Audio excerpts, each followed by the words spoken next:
Hello and a very warm welcome back to the garden. I thought today I'd do a July tour. The garden is absolutely full and brimming. Going to do a harvest along the way and just kind of show you all of the things that's growing, and it's just looking so lovely.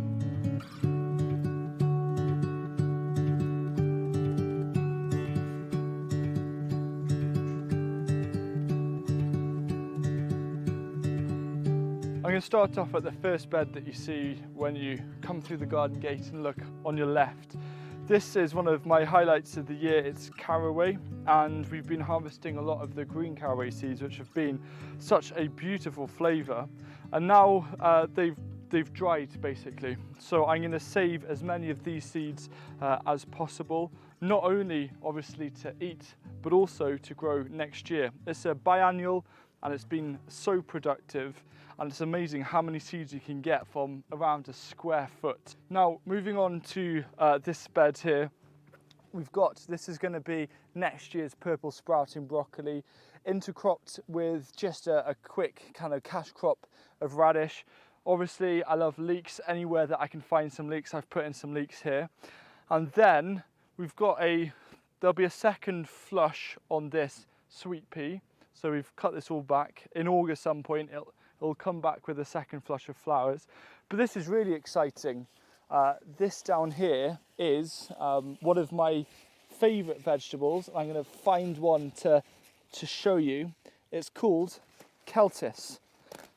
So it's a stem lettuce, and you can eat all of the leaves, but then you're left, and you can see how much is growing there. You're then left with this stem that you can cook. You can kind of like cook it a bit like an asparagus or something, but it's such a beautiful vegetable. It is so productive. You can use the leaves as a lettuce alternative. Something fantastic that I highly recommend. And then just got a row of beans that we've put in, and I'm really pleased with how this golden beetroot is looking. There's actually a couple here which are at harvestable size, just about. So you can see all of this food that's coming out from this area. So up here I've got a bunch of carrots that are growing. You can see, I mean, look at that, just got so many coming out. I got a funny forked one there, but there's just so much food at this time of year, which is so nice. And then I've got a bunch of beetroot growing here. Usually my standard is Bolt Hardy for like my main crop, but golden beetroot, I mean, it's just such a wonderful crop, and I try and grow as much of it as possible. In fact, I'll be sowing some more very soon to then transplant in a polytunnel to hopefully get some extra crops in. And I've got a bunch of abundant dwarf bean coming here. It's all starting to flower, and then I've just fitted a little row of leeks at the end. I'm just going to see what happens with those. So this beast of a brassica here is the Asturian tree cabbage, and it is so productive. You know, the leaves, look at that, the size. I mean, there are even bigger that are growing, and they get even bigger than that. But this is just such a lovely thing to chop up and stir fry with a bit of garlic. Absolutely delicious. In fact, I grow less normal cabbage because for me this just replaces it. I've got a bit of parsley at the bottom here just to add a bit of flavour, which is really nice. Got a bit of borage.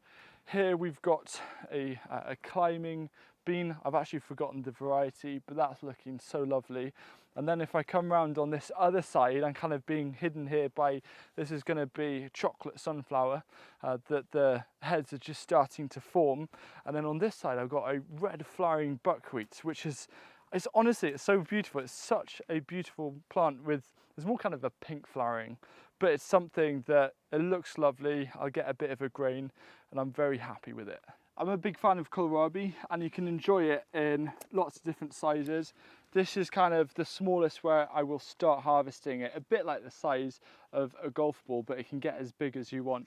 You can eat all of the leaves as well. It's just such a super duper looking vegetable that it's like it's come from outer space, and it's just something so nice to grate up and just add into literally anything that you want. It's so versatile, so beautiful. I've got a lot of this growing and on the way, so I'm looking forward to a lot of this, especially next autumn. So here I'm growing some telephone peas, and you can see just how tall they want to get.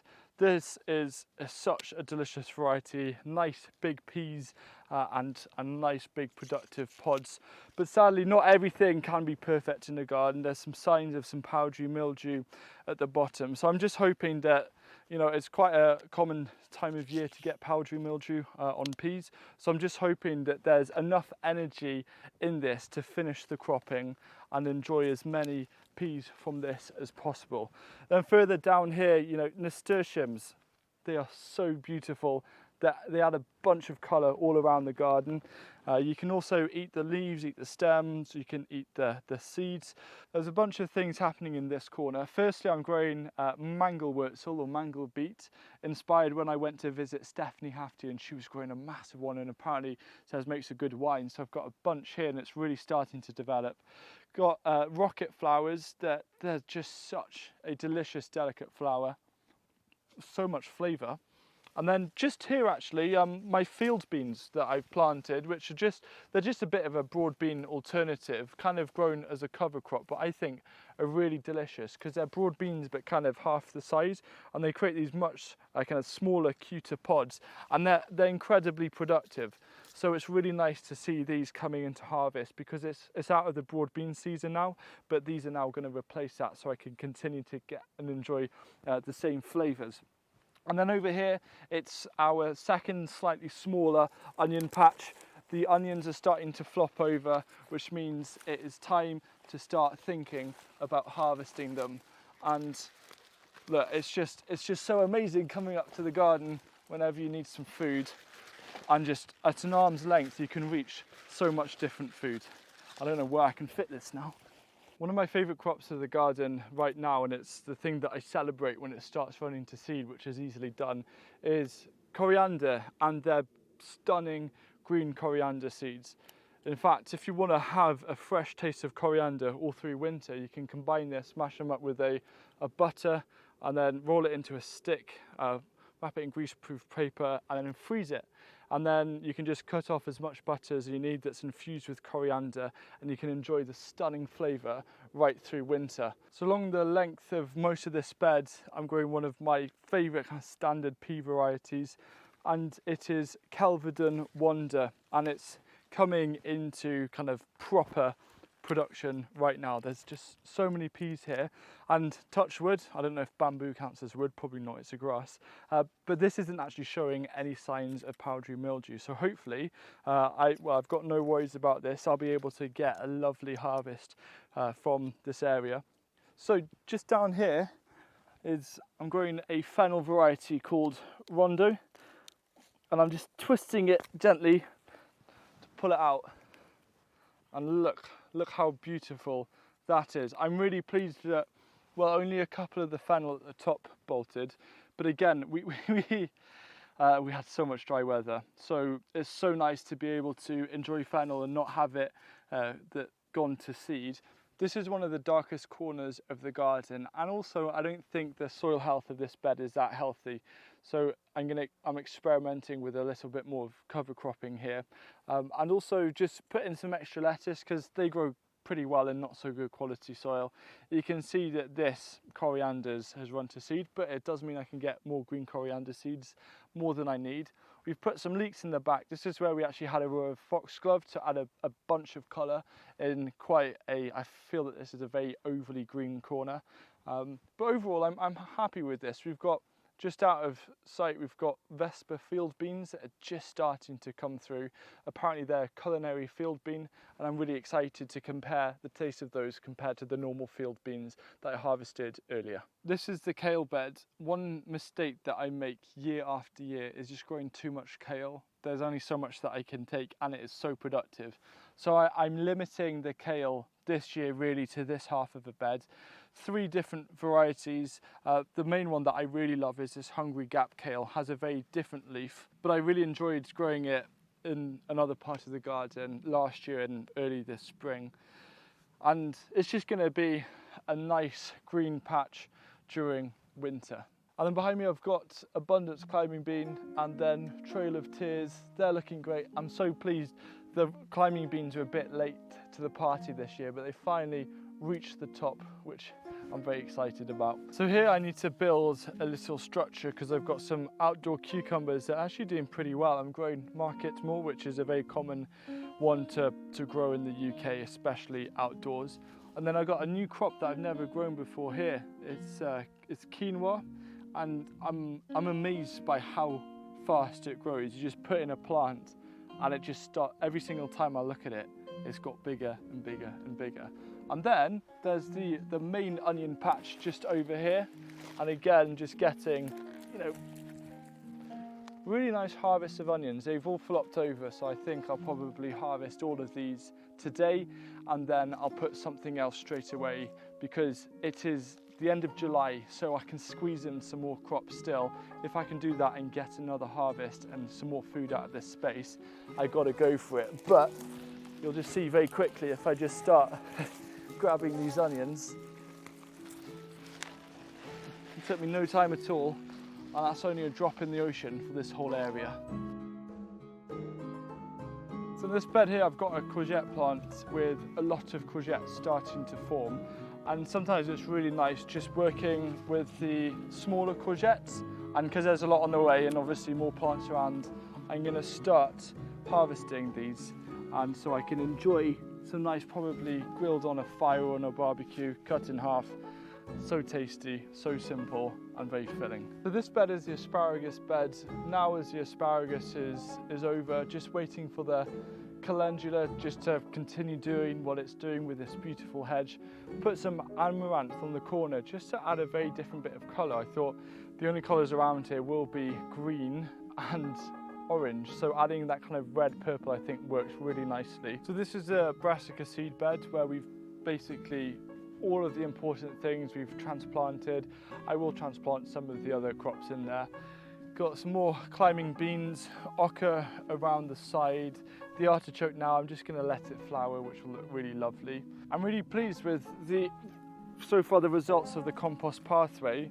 You can see I'm getting this beautiful material at the base. We're continuing to add more and more layers and flip them over, and the process of walking across is really working. So we've got a video all about that.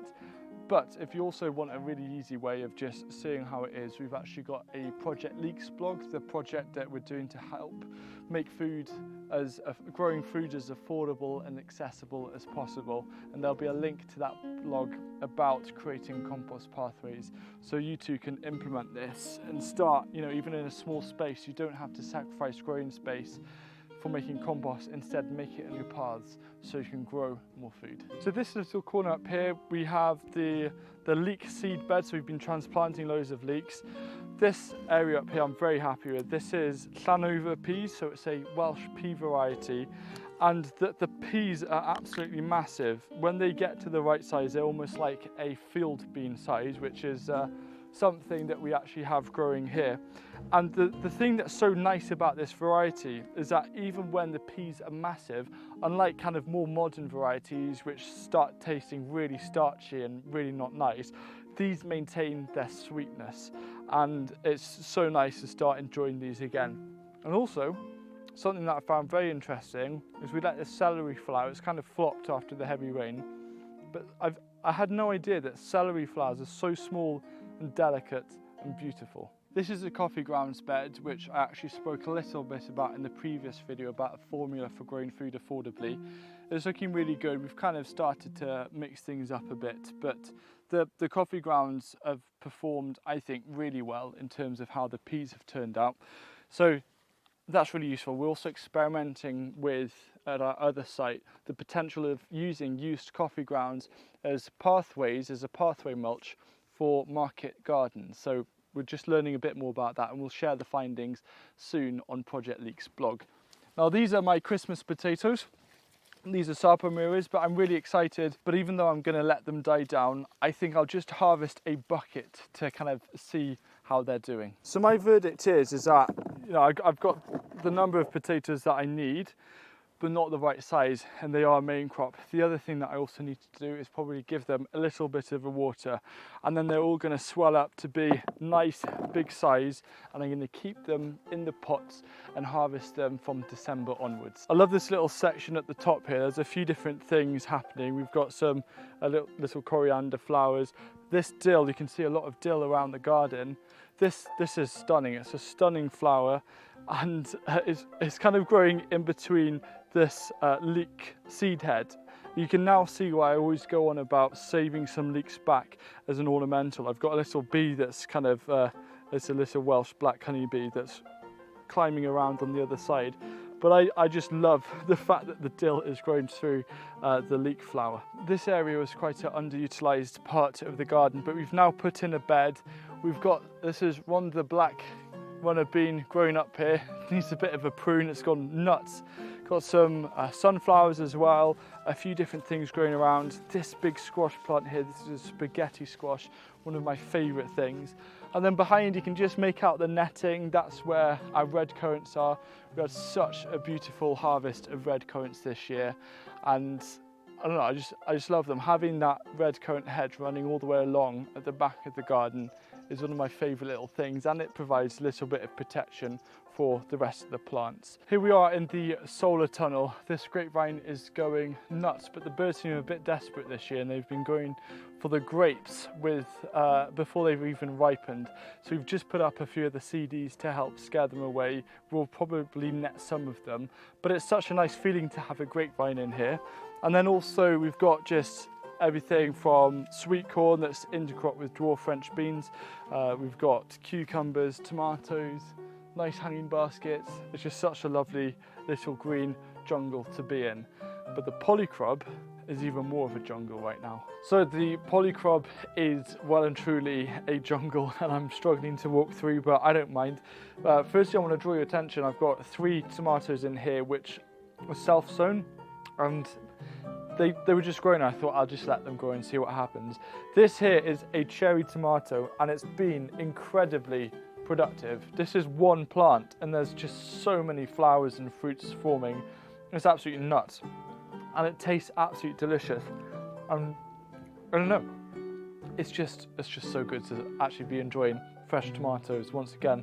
I've also got some cucumber plants in here. So got some main cucumbers there, but then this is all where all the tomatoes are happening. And I'll show you this taller one behind me. That's also one that is self-sown, and it looks like there's quite a few tomatoes ready there. This is another tomato that I let grow that is self-sown. I counted there's about 80 fruits on here at the moment, and we've already been harvesting some of these beautiful red tomatoes, and it's, I don't know, I think all gardeners can appreciate just how exciting it is this time of year when the tomato season well and truly gets underway. Here's the 3rd tomato that is self-sown. This is a little bit behind, but again, it's looking like it's going to be a nice, productive one. I've also got an amaranth that is just self-sown, and I'm growing a lot more corn this year. I absolutely love sweet corn, and because this here is a separate variety, so I'm growing Dakota Black and also Golden Bantam, I'm having to keep them separate because apparently if they cross-pollinate, it doesn't really taste very good, and I made the mistake of planting them a bit close, so we had to transplant them. And these just look so healthy, and I'm really hoping for a nice corn on the cob harvest this year. It's actually surprisingly hard to film a video in here because everything's just in the way of the camera. But just here I've started putting down a soaker hose system, snaking it a bit like a meandering river around these different tomato plants. This is a Gardena soaker hose. I used to use them before many years ago, and I haven't for a while, but now just because of the amount of tomatoes that we grow and the amount of time it can take to water, and also trying to maintain a constant soil moisture, this soaker hose coupled with mulching with grass clippings, I think is really helping to benefit the health of these tomatoes. Here's a row of cucumbers that I started off from seed, and we're trying, I believe it's the Charles Dowding technique of actually trailing up 2 separate stems per plant, and they're looking nice and healthy, and there's a lot of flowers appearing, and hopefully from this space we're going to have a delicious, very productive wall brimming of cucumbers. So there you have it, an example of the type of harvest that you can get from a garden in July just by going around and picking what's ready. I do one of these garden tours every month, and I've got a playlist right here so you can see how the garden changes every 4 weeks. And I'll see you again for another tour in August.